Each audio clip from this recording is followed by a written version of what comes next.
Bom dia, comunidade. Feliz sábado. Para mim é um prazer, um privilégio e, mais do que tudo, uma grande responsabilidade estar aqui compartilhando com vocês a palavra nessa manhã. Quem me conhece um pouco sabe que eu sou uma pessoa mais do ouvir do que do falar, então tenha um pouco de paciência comigo nessa manhã que vai dar tudo certo. Queria cumprimentar você que está aqui nos visitando. Quem sabe você veio aqui a primeira vez hoje, que você possa se sentir acolhido, que você possa se sentir bem, possa voltar aqui ao seu lugar.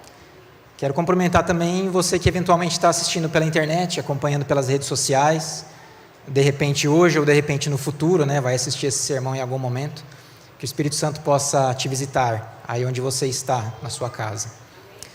Queria agradecer também a tia Nilda. A tia Nilda está aqui, ela que me convidou para trazer a mensagem nessa manhã. E eu chamo ela de tia porque ela é mãe do meu amigo Michel.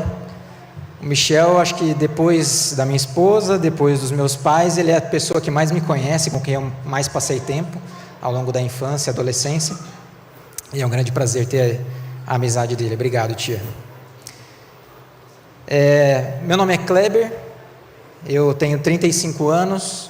Se você me encontrar na rua por aí e me chamar de Kleber, pode ser que eu nem preste muita atenção. Mas se você me chamar de Kiko, eu vou saber que sou eu. Então, para vocês aqui, eu sou o Kiko, é um prazer. Sou esposo da Bianca Oliveira, ela sim é uma figura um pouco mais conhecida, trabalhou na Rádio Novo Tempo aqui em Maringá, na Rede Novo Tempo lá em Jacareí. Hoje ela está em Campinas, nos acompanhando à distância lá. Um beijo para você também.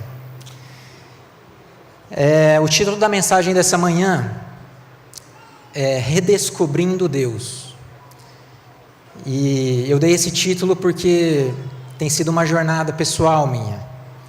Do ano de 2023, sem medo de errar, eu posso dizer que foi o ano mais difícil da minha vida. Infelizmente, a morte nos visitou e levou embora a vida da nossa filha, a Lia, com apenas 18 dias de vida.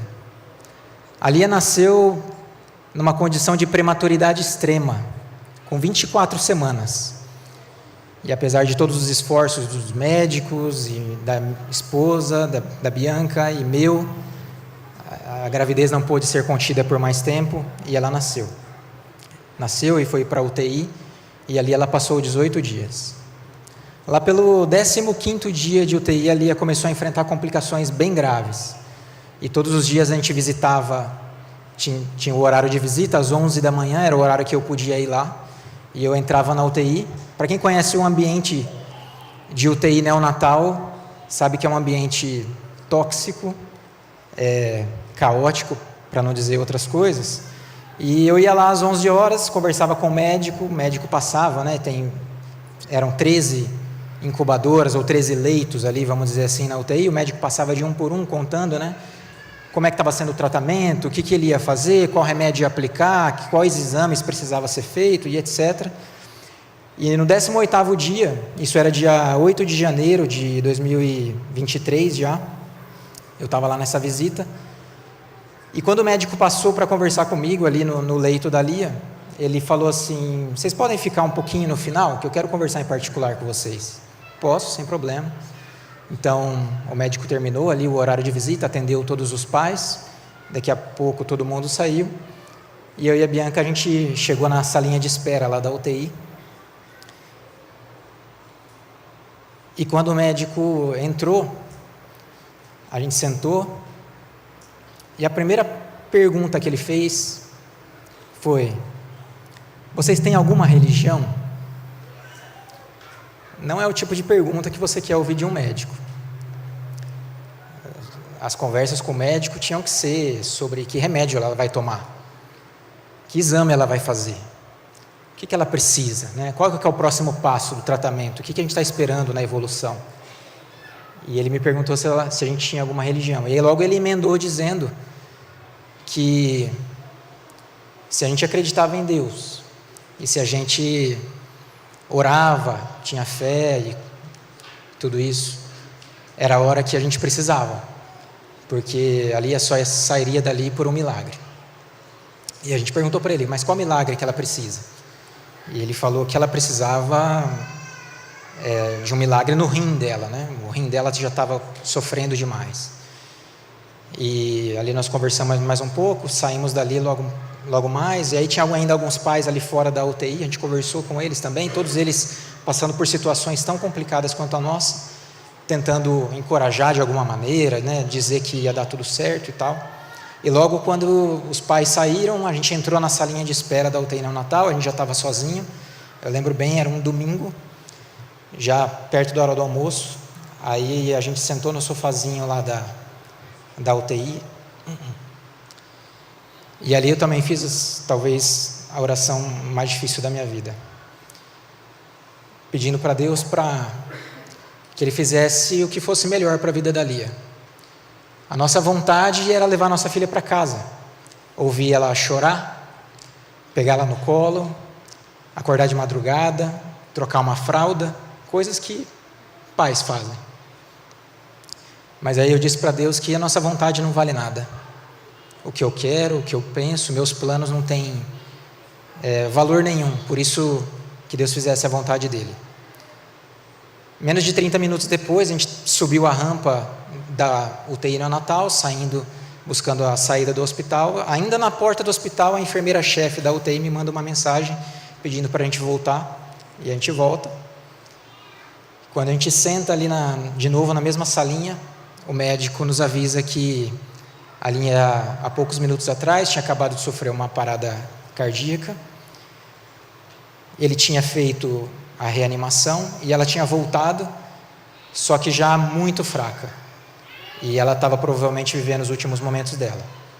Então a gente teve a oportunidade de chegar ali no leito dela, na incubadora, falar com ela a última vez, orar com ela, e ali a gente se despediu.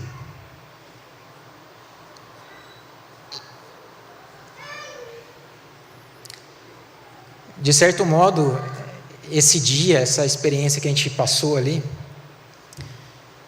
é como se, junto com a morte da Lia, tivesse morrido também a minha fé. É como se eu tivesse me tornado ateu ali naquele leito de UTI. E eu começava a me questionar: quem é Deus? Como é que Deus funciona no final das coisas? Porque a gente acredita num Deus que é poderoso. Obrigado, Paty. A gente acredita num Deus que é poderoso, num Deus que a gente ora e Ele atende, e Ele intervém, Ele coloca a mão, e Ele para o sol, Ele abre mar. Mas por que às vezes Ele intervém? Por que às vezes não? Eu tive muita dificuldade depois desse dia e durante um tempo de orar novamente. Qual é o papel da oração afinal? Eu orei tanto, minha família orou tanto, a igreja orou, todo mundo orou. E o que aconteceu? Nada, aparentemente nada. Tive muita dificuldade também para dizer para alguém assim, que Deus te abençoe. Né? Às vezes é aniversário da pessoa, você encontra ali, tal, que Deus te abençoe. E eu ficava pensando, mas o que quer dizer Deus te abençoe? Se eu falar para alguém Deus te abençoe, e essa pessoa sair pela porta, enquanto ela estiver no caminho de casa, bater o carro, o que quer dizer? Que Deus não abençoou ela? Então eu bloqueei, eu não conseguia falar Deus te abençoe para quase ninguém. Tive dificuldade também de cantar alguns hinos, de ouvir louvores que falavam do poder de Deus, dos milagres e dessa presença maravilhosa e misteriosa que a gente cria, né, no nosso imaginário sobre quem Deus é. Ainda esse ano, no começo do ano, em janeiro, a gente estava em Campinas, passando ali uns dias no começo do ano. Nós visitamos um casal de 2 amigos, irmãos nossos, que estão enfrentando uma situação complicadíssima também. E ali, enquanto a gente conversava, contando a história da Lia, esses irmãos eles estão enfrentando a perda lenta e vagarosa da vida do pai deles. O pai deles foi diagnosticado com câncer, um câncer já incurável, não há tratamento, não há o que fazer mais. Ele está em casa sendo medicado para conter as dores e conter a complicação. Enquanto a gente conversava ali, compartilhando a história, ele conhecia, né? Eles acompanharam à distância tudo que tinha acontecido com a gente. Ele perguntou assim: por que vocês não desistiram? Por que vocês não desistiram de orar, de acreditar, de ir na igreja, de fazer qualquer coisa? E buscando respostas para as minhas perguntas, para a minha decepção com Deus, eu fui para a Bíblia, eu fui buscar. Não é possível que eu fui enganado esse tempo todo, não é possível que essa fé que eu tenho hoje, essa crença que eu tenho, é num Deus que simplesmente não existe, que aliás é o principal motivo dos ateus não crerem em Deus, né? Como é que um Deus bom permite que coisas ruins aconteçam? O seu Deus é um Deus de amor, como é que tanta coisa destruidora acontece? Buscando respostas na Bíblia, a primeira história que eu me deparei foi com a história de Jó, e é nela que eu quero refletir um pouco com você. Quero te convidar para abrir aí o livro de Jó no capítulo 1. Eu vou ler aqui quase o capítulo 1 inteiro, talvez mais um pedaço do capítulo 2, então eu peço que você me acompanhe, preste atenção. Leio na Nova Versão Transformadora, e aqui diz assim: havia um homem chamado Jó, e ele vivia na terra de Uz. Ele era íntegro, correto, temia a Deus e se mantinha afastado do mal. Tinha 7 filhos e 3 filhas, era dono de 7.000 ovelhas, 3.000 camelos, 500 juntas de bois e 500 jumentas. Tinha também muitos servos. Na verdade, ele era o homem mais rico de toda aquela região. Os filhos de Jó se revezavam em preparar banquetes em suas casas e convidavam suas 3 irmãs para celebrar esses dias de festas. Jó mandava chamar seus filhos a fim de purificá-los. Levantava-se de manhã bem cedo e oferecia um holocausto em favor de cada um deles, pois pensava: pode ser que meus filhos tenham pecado e amaldiçoado a Deus em seu coração. Essa era a prática habitual de Jó. O que a Bíblia está dizendo é que essa era a religião de Jó. Isso era como Jó praticava a sua religiosidade. Certo dia, porém, os anjos vieram à presença do Senhor, e Satanás, o acusador, veio com eles. De onde você vem? Perguntou o Senhor. Satanás respondeu: estive rodeando a terra, observando o que nela acontece. Então o Senhor perguntou: você reparou no meu servo Jó? Não há ninguém na terra como ele. Ele é íntegro, correto, teme a Deus e se mantém afastado do mal. Satanás respondeu: é verdade, mas Jó tem bons motivos para temer a Deus. Tu puseste um muro de proteção ao redor dele, da família e dos bens, e o abençoaste em tudo que ele faz. Veja como ele é rico. Estende a tua mão, toma tudo que ele tem, e certamente ele te amaldiçoará na tua face. Pois bem, você pode prová-lo, disse o Senhor. Faça o que quiser com tudo que ele possui, mas não lhe cause nenhum dano físico. Então Satanás saiu da presença do Senhor.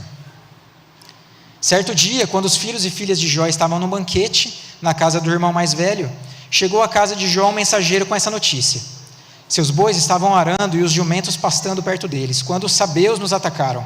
Roubaram todos os animais e mataram todos os empregados. Só eu escapei para lhe contar. Enquanto ele falava ainda, estou no verso 16, outro mensageiro chegou com essa notícia: o fogo de Deus caiu do céu e queimou as suas ovelhas e todos os pastores. Só eu escapei para lhe contar. Verso 17. Enquanto ele falava, outro mensageiro chegou com essa notícia: 3 bandos de saqueadores caldeus nos roubaram seus camelos e mataram seus servos. Só eu escapei para lhe contar. Enquanto ele falava ainda, outro mensageiro chegou com essa notícia: seus filhos e filhas estavam na casa do irmão mais velho. De repente, veio do deserto um vendaval terrível e atingiu a casa de todos os lados. A casa desabou e todos os seus filhos morreram. Só eu escapei para lhe contar. Então Jó se levantou, rasgou o seu manto, depois raspou a sua cabeça, prostrou-se com o rosto no chão em adoração e disse: nu saí do ventre da minha mãe, e estarei nu quando eu partir. O Senhor me deu o que eu tinha, e o Senhor o tomou. Louvado seja o nome do Senhor. Em tudo isso, Jó não pecou, nem culpou a Deus. Eu vou parar a leitura por aqui, mas se você continuar lendo o capítulo 2, você vai perceber que Satanás visitou o céu novamente, se apresentou diante de Deus, continuando a provocação. E aí Satanás fala assim: Mas Jó continuou fiel, Deus, porque eu tirei tudo que ele tinha, mas ele ainda tem saúde, ele ainda tem vida, tem vigor, tem disposição, ele acredita que ele vai reconstruir tudo. Então Deus falou assim: pois bem, toca na saúde dele, mas não tira a vida dele. Satanás queria provar que, no limite, Jó iria negar a Deus, iria amaldiçoar a Deus, iria rejeitar. No começo aqui, a Bíblia apresenta quem era esse personagem. Quem é o Jó? O Jó era esse homem correto, íntegro, justo, temia Deus, se desviava do mal. E enquanto ele praticava a sua religiosidade, enquanto ele oferecia sacrifícios, na tentativa de prevenir, inclusive, que caso seus filhos tivessem pecado, Deus pudesse perdoar. Enquanto ele praticava isso, em outro plano, está acontecendo um conflito, um desafio. Satanás acessa Deus e ele quer desafiar Deus. O desafio de Satanás aqui nesse caso não é com relação à liberdade. Satanás sabia que o ser humano é livre, que Deus dá o livre-arbítrio. Nós somos livres para fazer o que a gente quer. Nós somos livres para amar a Deus da nossa maneira. O que Satanás estava querendo falar aqui era que, apesar do ser humano ter liberdade, nós não temos a capacidade de amar a Deus, de ser fiel, de sermos justos, quando nós não temos razão para isso. De certo modo, Satanás estava dizendo assim que nós somos seres condicionados. Você sabe o que é um ser condicionado? Em casa a gente tem um cachorrinho, ele se chama Tobias.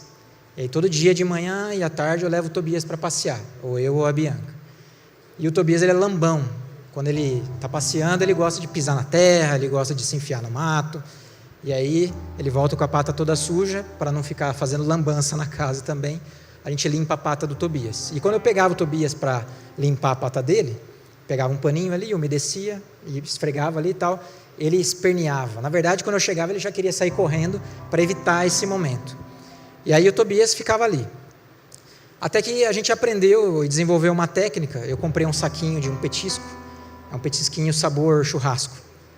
E aí todo dia a gente chega do passeio, pega o Tobias no colo, pega o paninho, molho, limpa a pata dele, e depois da limpeza ali, eu sento e dou um petisquinho para o Tobias, sabor churrasco, uma bistequinha. Depois de alguns dias, o Tobias parou de espernear. Ele chega, eu tiro a coleira, ele vem atrás de mim. Eu pego ele, pego o paninho, molho, ele fica lá tranquilo, de boa. Por que o Tobias fica de boa? Porque ele é condicionado. Ele sabe que depois da limpeza, que é algo que ele não gosta, vai vir algo que ele gosta, vai vir uma recompensa, vai vir uma vantagem. Satanás estava querendo dizer para Deus: os seus filhos, esses daí, eles são condicionados. Enquanto o Senhor dá vantagens, enquanto o Senhor dá benefícios, enquanto o Senhor cerca eles de bondade, eles são fiéis. Mas tira essa cerca de proteção, eles não são capazes de te amar, de te adorar por quem o Senhor é. Eles te adoram e te seguem pelo que o Senhor dá para eles. Qual é o limite da sua fé? Sua fé vai até o ponto em que você está tendo alguma vantagem com isso? Em que você consegue ter algum benefício, algum privilégio? O restante do livro de Jó se desenrola, são diálogos. É Jó sentado no banco dos réus, os amigos de Jó chegam, passam 7 dias em luto, e eles começam a analisar a situação. Jó está ali, e o universo inteiro está olhando para a história de Jó, para esse desafio que Satanás fez e perguntando: será que Jó vai amaldiçoar a Deus? Será que Jó vai pecar? Será que ele vai desistir disso tudo? Porque ele está passando por algo terrível. Ele perdeu tudo que ele tinha, e mais do que tudo, ele perdeu sua família, perdeu seus filhos. E os amigos de Jó chegam com os argumentos mais mirabolantes, né? São pessoas religiosas. Um deles diz que teve uma visão, se você ler no capítulo 4, 17, diz que teve uma visão, ele sonhou, viu um espírito, e nesse espírito o espírito dizia para ele que ninguém era inocente, e ele dizia para Jó: Jó, ninguém é inocente, se isso está acontecendo com você, é porque tem alguma coisa errada aí. Outro dizia, no capítulo 8, verso 4, seus filhos pecaram, Jó, por isso aconteceu com eles, infelizmente. Um outro amigo dizia: você pecou, Jó. Você tem dívida. Você está em dívida com Deus, por isso isso está acontecendo com você, capítulo 22, versos 4 e 5. Teve um outro que chegou com a teologia da prosperidade, dizendo: Jó, isso vai acontecer, você está sofrendo, mas vai passar. Vai passar, fica firme que Deus vai te abençoar. Vai dar tudo certo, você vai ser próspero de novo. Jó não queria prosperidade. Jó queria a família dele, queria ver Deus, ele queria ouvir respostas de Deus. E Jó, ele se indignava. Quer saber como Jó se sentia? Como é que você se sente quando você está passando por uma dificuldade dessa? Jó perdeu tudo que ele tinha. Como é que você se sente quando você perde seu emprego, quando você perde seu pai, a sua mãe, um ente querido, quando você vê alguém próximo, alguém que você ama sofrendo por uma doença, por algo irreversível? Sabe como Jó se sentia? Capítulo 19, verso 7. Clamo socorro, mas ninguém me responde. Eu grito em protesto, mas não há justiça. Capítulo 29, verso 2. Tenho saudade dos tempos que se passaram, dos dias que o Senhor cuidava de mim. Capítulo 30, verso 20. Clamo a ti, ó Deus, mas tu não me respondes. Fico em pé diante de ti, mas não me dás atenção. E a angústia, a indagação, o desespero de Jó foi crescendo até o ponto de que ele intimou a Deus: Deus, é injusto isso que está acontecendo comigo. Não é possível que eu estou sendo culpado, que eu estou sendo penalizado por algo que eu não fiz. Eu não sou perfeito, mas eu não fiz nada tão errado assim. E Jó intima a Deus: Deus, vamos fazer um julgamento. Eu quero sentar no banco dos réus e eu quero ser julgado pelo Senhor. Eu vou apresentar minha defesa. Eu vou abrir o meu peito como se fosse um príncipe. Você pode ler lá, capítulo 31, versos 35 a 37. E eu vou me defender, porque não tem nada errado. Não é possível que esses meus amigos aqui estão falando está certo. Não é possível. E quando Jó intima a Deus, Deus aparece. E Deus fala com Jó. Capítulo 38. No verso 2 diz assim: quem é esse que questiona a minha sabedoria com palavras tão ignorantes?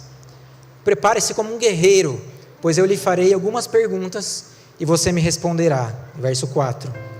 Onde você estava, Jó, quando eu lancei os alicerces do mundo? Diga-me, já que você sabe tanto. E Deus continua fazendo perguntas para Jó. Verso 8. Quem estabeleceu os limites do mar, quando do ventre ele brotou, quando eu o vesti com nuvens e o envolvi na escuridão profunda? Verso 12. Você alguma vez deu ordem para que a manhã aparecesse, para que o sol nascesse? Verso 22. Você alguma vez visitou os depósitos da neve? Ouviu onde fica guardado o granizo? Verso 39. Acaso você pode caçar a presa para a leoa, para saciar a fome dos leãozinhos dela? Deus estava usando imagens da natureza, falando assim: Jó, para. Jó, tem um monte de coisa que você não entende. Enquanto você está aqui praticando a sua vida, praticando a sua religião, existe um monte de coisa acontecendo em outro plano. E eu estou aqui desde o princípio. Eu criei esse mundo. Existe uma ordem natural, existe um sol que nasce, existe a chuva que cai, e fui eu que fiz tudo isso. Fui eu que coloquei um instinto na leoa para caçar e alimentar os filhos dela. É eu que dou o instinto, é eu que coloco a ordem natural das coisas. E é curioso que no final dessa argumentação de Deus com Jó, Deus falando de coisas naturais, da natureza, e esse imaginário, né, das figuras que a natureza traz, Deus fala de uma figura não natural. Se você ler o capítulo 39,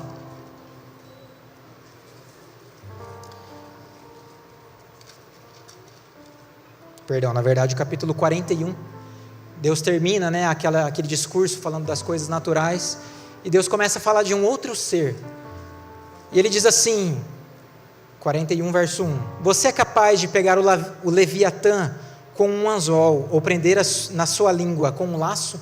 Você sabe o que é o Leviatã? Você já ouviu falar do Leviatã? Leviatã é uma figura mitológica. Ele não é um ser criado, né? Na mitologia, Leviatã era essa figura de um dragão, meio talvez um crocodilo, um réptil, uma serpente, algo escabroso. Um dragão, ele cospe fogo, ele tem os olhos, e a Bíblia diz aqui, né? 41, verso 18. Seu forte sopro atira lampejos de luz. Os seus olhos são como o sol do amanhecer. Da sua boca saem relâmpagos e saem chamas de fogo. Quando ele respira, sai fumaça, e essa fumaça queima tudo que está pela frente. Verso 22, a força tremenda do pescoço do Leviatã espalha terror por onde ele passa. Quando ele se levanta, os valentes se enchem de medo e são tomados de pavor, no verso 25. Deus estava trazendo para Jó a imagem de um ser que era a manifestação, a representação do mal. E o que Deus estava querendo dizer para Jó era: Jó, existem coisas que acontecem em outro plano, que você não entende. E infelizmente, existe um mal que está solto por aí. O Leviatã, esse bicho assombroso, escabroso, que por onde ele passa, ele causa destruição, causa medo. Ele está por aí. Ele vai passar na sua casa. Ele vai fazer seu chão tremer. Ele vai deixar um rastro de destruição que você nunca mais vai esquecer. Você vai ter medo dele, seu barco vai afundar, sua fé vai tremer. E o Leviatã está por aí. Quantas respostas Deus deu para Jó? 0. Tudo que Deus falou para Jó foram perguntas. E as perguntas de Jó para Deus até hoje ecoam. Por que Deus permite que as coisas aconteçam? Por que o Senhor não interviu? Por que aquela oração que eu fiz, que a minha família fez, que você faz, por que ela não é respondida? Essa pergunta ecoa por toda a eternidade. Se a gente lê o final da história de Jó, Deus foi bondoso com Jó. No final, ele teve o dobro de bens, de animais, né? E Deus restituiu tudo. Foi gracioso com Jó. Jó teve outros filhos e filhas. Não os mesmos. Eu imagino que quando Jó estava sentado com a família dele, a nova família, de repente em alguma festa, algum evento, ele e a esposa dele se olhavam assim e diziam: poxa vida, podia estar completo.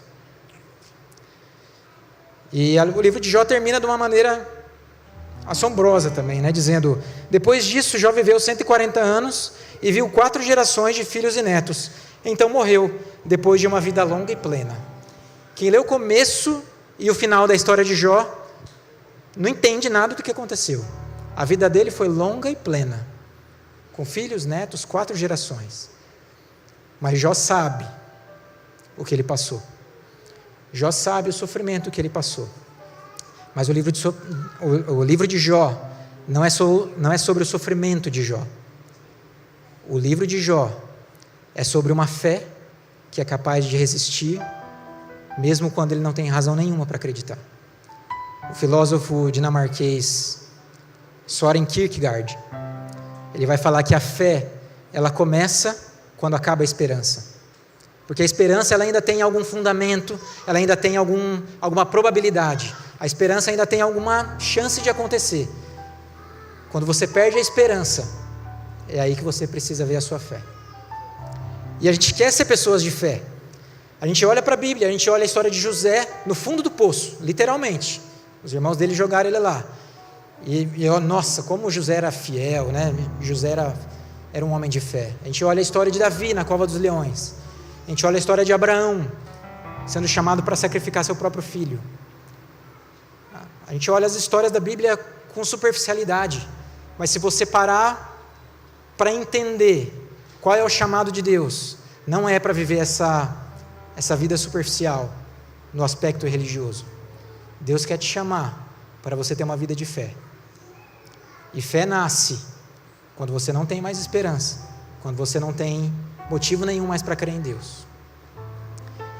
Se você está sofrendo, eu quero te convidar para encontrar um pouco de alívio na companhia de amigos, na companhia, de repente, da sua família, de pessoas com quem você se sente bem. Foi onde eu encontrei alívio. Na minha família, na minha esposa, em alguns amigos. Mas eu quero te oferecer também um texto. O profeta Isaías, no capítulo 27, verso 1, falando aqui num contexto profético de restauração para Israel. Ele diz: naquele dia, o Senhor tomará a sua veloz e terrível espada e castigará o Leviatã, a serpente que se move com rapidez, a serpente que se enrola e se contorce. Ele matará o dragão do mar. Esse mal que te visitou, esse sofrimento que você tem, que você está passando, essa memória que você tem, esse trauma, um dia o mal vai acabar para sempre. Um dia o Senhor, com a sua veloz e forte espada, vai ferir o Leviatã, de uma vez por todas. Queria chamar o grupo de louvor aqui, que você possa ler as histórias da Bíblia e não encontrar histórias de heróis da fé, essas pessoas, né, infalíveis, que não duvidavam, não tremiam, não se abalavam por nada, mas que você possa ver a história de pessoas comuns, que eram desafiadas por Deus a exercitar a sua fé, mesmo quando tudo provava o contrário. Que Deus te abençoe.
Transformando nossas vidas, te adorarei, te adorarei. Meu Deus, Deus de milagres, Deus de promessas, caminho no deserto, luz na escuridão. Este é quem tu és, meu Deus, Deus de milagres, Deus de promessas, caminho no deserto, luz na escuridão. Esse é quem tu és. Estás aqui, tocando os corações. Te adorarei,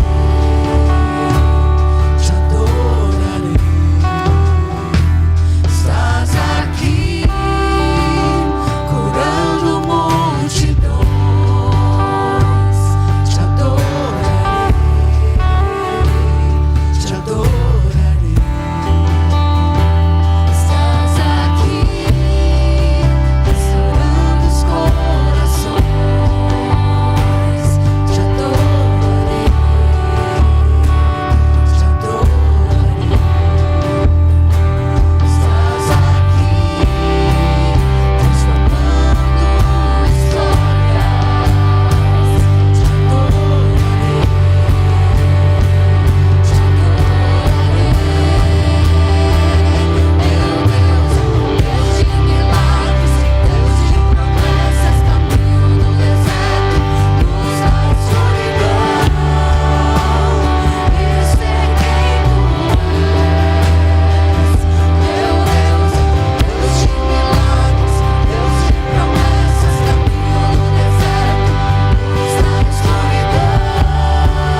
promessas, caminho no deserto, luz da escuridão. Esse é quem tu és. Deus de milagres, Deus de promessas, caminho no deserto, luz da escuridão.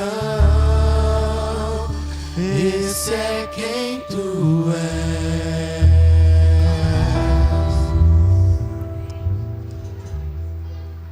Vamos orar? Santo e bondoso Deus, nós queremos nos despedir agora, não da Tua presença, porque nós sabemos que ela preenche toda a terra. E nós queremos sentir, ó Deus, a Tua presença. Que se nós não tivermos respostas, que nós possamos nos acalmar na Tua presença. Que Teu Santo Espírito possa conduzir a nossa vida, possa nos guiar pelo deserto e atravessar os momentos de dificuldade, de sofrimento, de dúvidas, e que nós possamos, ó Deus, a desenvolver essa fé que vai além da razão, vai além dos motivos, vai além de qualquer benefício ou privilégio que nós possamos ter por isso. Continua, ó Deus, cuidando de nós. Pedimos isso porque o Senhor é maravilhoso, o Senhor é bondoso, o Senhor é misericordioso. Em nome de Jesus. Amém. Um bom sábado a todos.